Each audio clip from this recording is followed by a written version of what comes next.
inside, and I feel like I'm being buried alive again.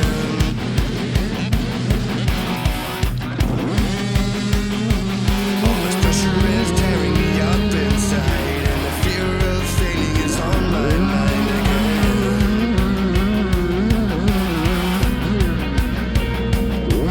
The anxiety is building up inside, and the thought of losing is running strong again.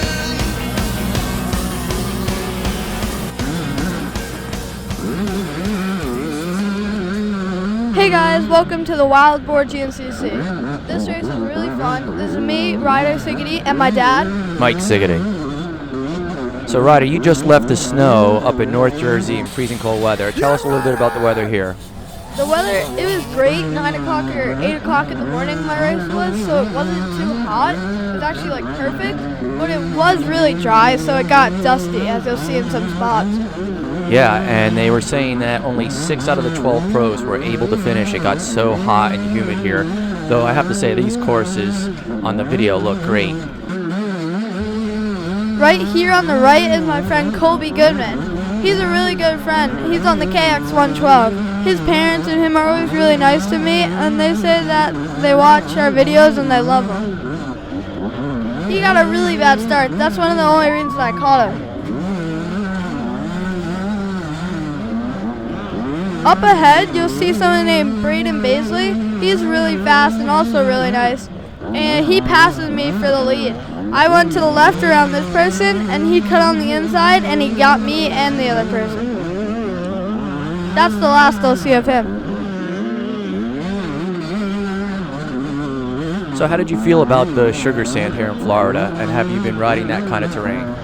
Last year, I was going down to South Jersey for the sugar sand like every weekend, but this year we haven't really gotten a chance to ride sugar sand up until like 2 or 3 days before the race. We went to Croom. It's a dirt bike park, and that was really the only sand practice I had before this race. Yeah, we've been practicing other terrain, and that didn't work out so well for this race, did it? No, I ended up 4th at the end of the day. I did get the whole shot, which was a lot better than last race, but still. And how did you do overall? I did pretty good in the overall. I got 13th overall, which is one of my best finishes. So what's the difference in the color of the arrows?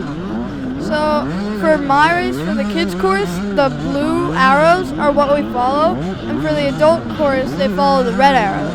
So when we're biking the track the day before, we know which arrows to follow. And I guess sometimes the course is for both the youth and the adult, or the youth and the main, or the youth morning and main, and then it splits off. Yeah, you'll see in a little bit it splits.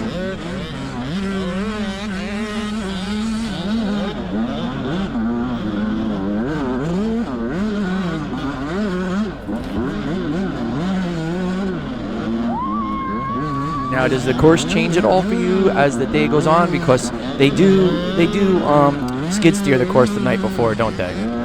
Yeah, it definitely changes a lot during the race. Like the beginning of the race, first lap, as you see here. Oh, there's Jake Mitchell. He's in my class also. He's really fast. And where's he from? He's from Florida, right near the race, I'm pretty sure. He looks good. At the beginning of the race, it was all flattened out from the skid steer, but then as the race went on, it got bumpier and whooped out.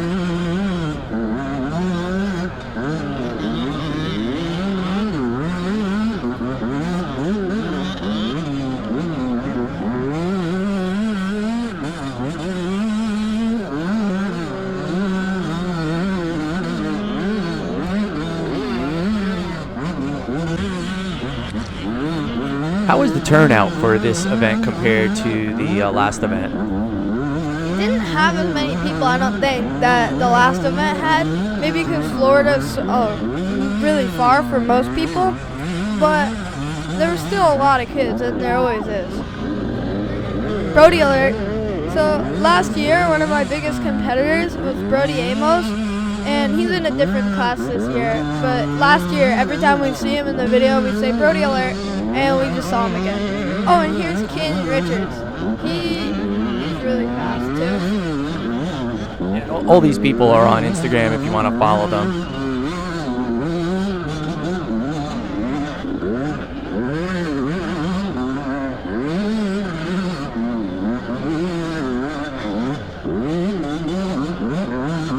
So if you like these videos, there's an opportunity for you to subscribe. First of all, if you like it, that could be great. And if you subscribe, every time you go to YouTube, there'll be a little notification button in the corner that says Ryder Sigety posted a new video, and you don't get spammed or anything. So it's easy to do, and it's a great way to keep up on our videos. And we really try to make it relevant content, not just raw footage. Wow, you're keeping a Canyon for a long time. He's pretty good. Yeah, I felt like I was good here, but later in the race I started to get a little more tired. Of course. Yeah, and I don't want to make excuses, because the thing about excuses is they're like buttholes. Everyone's got one, and they usually stink. But we are on a completely new training program with a very famous trainer. And how do you feel about that program, Ryder? Is it working out well for you? I thought maybe it was, but based on this race, I've never really taken a nap after a race. I usually go run around, do stuff after the race, and I got off the track, and all I wanted to do was sleep. Yeah, I remember when you were like 20 pounds less, and you would do an hour on a 65 and an hour and a half on an 85 back to back. Even those days, you'd still run around and play with your friends after the race, so that was really unusual how tired you got. At what point with the race would you say you got tired? Probably around the end of the couple laps. Yeah, here we caught back up to Jake Mitchell, but then he took a line to the left, and I went to the right, which wasn't a good line.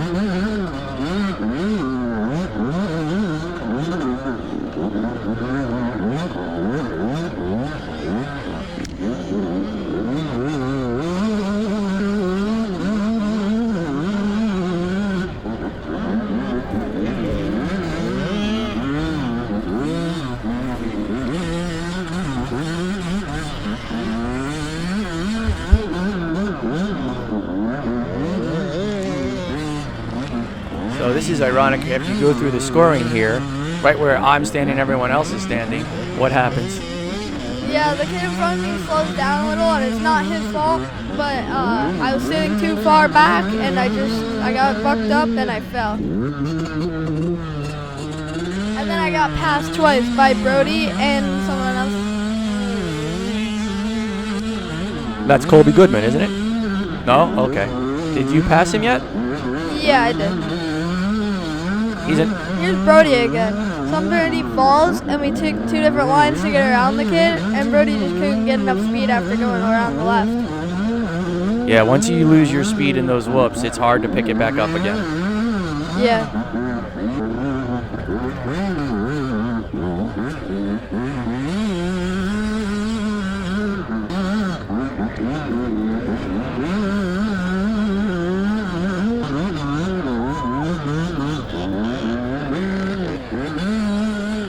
So we changed the case for your GoPro. The last time I felt the bike sounded very tinny. This is more of an open case. I hope it sounds better. I think it did. Yeah, it did.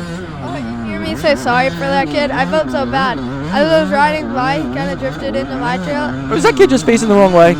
Yeah, he must have got swapped on the whoops.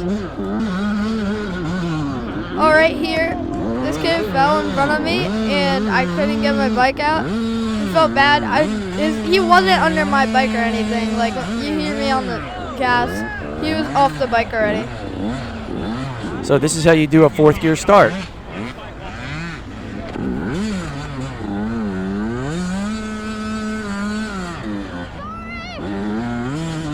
Also, there's a bunch of sponsors of ours listed in the description below. And we have some very good connections. If you want to try to get yourself some racer or rider support, we can try to help you do that.